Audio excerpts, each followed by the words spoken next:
Shalom jemaat yang dikasih dalam Tuhan, renungan hari ini Jumat 17 Juni 2022. Mari kita berdoa.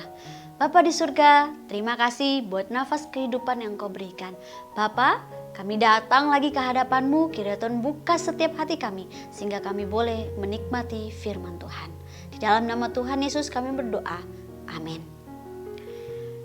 Jemaat yang dikasih dalam Tuhan, judul kali hari ini, membagi hidup ke dalam sekat sekular dan sakral. Terambil dari Wahyu 2 ayat yang 19. Wahyu 2 ayat 19, saya akan membacakannya untuk kita semua. Demikianlah firman Tuhan. Aku tahu segala pekerjaanmu, baik kasihmu maupun imanmu, baik pelayananmu maupun ketekunanmu. Aku tahu bahwa pekerjaanmu yang terakhir lebih banyak dari yang pertama. Jemaat, manusia memiliki kemampuan yang luar biasa untuk menjalani hidup yang terbagi-bagi atau kehidupan ganda. Contoh, kita sebut saja namanya Frank. Frank sangat sekali rajin, dia pergi ke gereja, dia menyanyi tentang kebaikan Tuhan. Tetapi di lain sisi, dalam perjalanan pulang, dia mengutuk pengendaraan lain. Bagi Frank, gereja hari Minggu diperuntukkan bagi Tuhan. Hari Senin sampai Sabtu bagi pekerjaan. Yang kedua, kita sebut saja Jane. Jane meneriaki suaminya, mengomelinya karena kurangnya kepemimpinan rohani terhadap anak-anak. Suaminya akhirnya pergi dengan perasaan hancur. Jane pergi dengan keyakinan bahwa dia telah berjuang dengan berani bagi nama Tuhan. Contoh yang ketiga, kita sebut saja namanya Ken.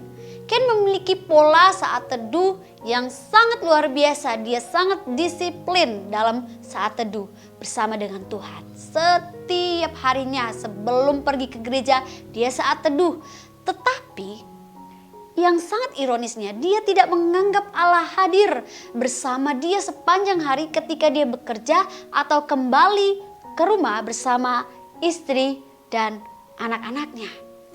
Yang keempat, Judith bisa menangis ketika menyanyikan lagu rohani di gerejanya. Tetapi di satu sisi yang lain, dia terus-menerus mengeluh dan menyalahkan orang lain atas semua kesulitan dan pencobaan dalam hidupnya.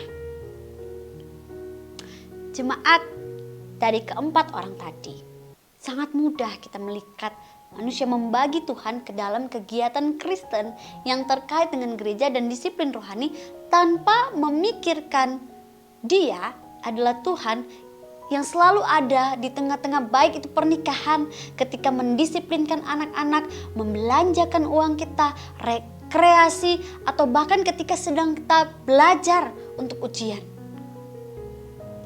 Menurut survei, salah satu skandal terbesar di masa kini adalah orang Kristen Injili sebenarnya menjalani gaya hidup hedonistik, materialistik, egois, dan seks yang tidak bermoral sama seperti dunia pada umumnya.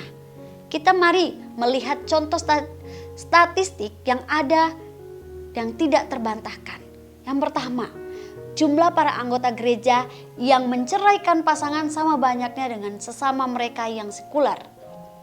Yang kedua, para anggota gereja memukul istri mereka sama seringnya dengan mereka yang belum mengenal Kristus. Yang ketiga, para anggota gereja memberi pola yang menunjukkan bahwa mereka sama materialistik dengan orang lain bukan Kristen. Jemaat yang kasih Tuhan, kita perhatikan lagi Ron Sider dalam bukunya. Di dalam bukunya yang berjudul Skandal Hati Nurani Kaum Injili, dia meringkas sebagian besar kita sebagai manusia membagi-bagi hidup kita ketika masalahnya terkait dengan pernikahan, seksualitas, uang, dan perhatian terhadap kaum miskin. Kaum Injili masa kini sedang menjalani hidup yang tidak alkitabiah.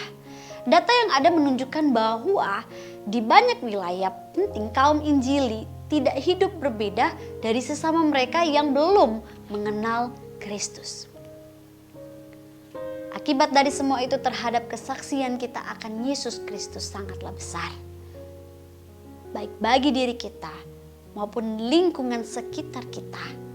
Kita melewatkan sukacita hidup yang sejati yang tertulis di dalam Yohanes 15 ayat 11. Kita melewatkan sukacita hidup yang sejati bersama Yesus Kristus seperti yang Allah janjikan. Dan dunia, ketika kita melakukan hal itu, dunia menyaksikan kita dengan gelengan kepala. Heran mengapa kita begitu buta, tidak bisa melihat jurang yang lebar antara perkataan perbuatan kita dengan kehidupan sehari-hari kita. Amin. Mari kita berdoa. Bapa di surga, terima kasih buat firman-Mu.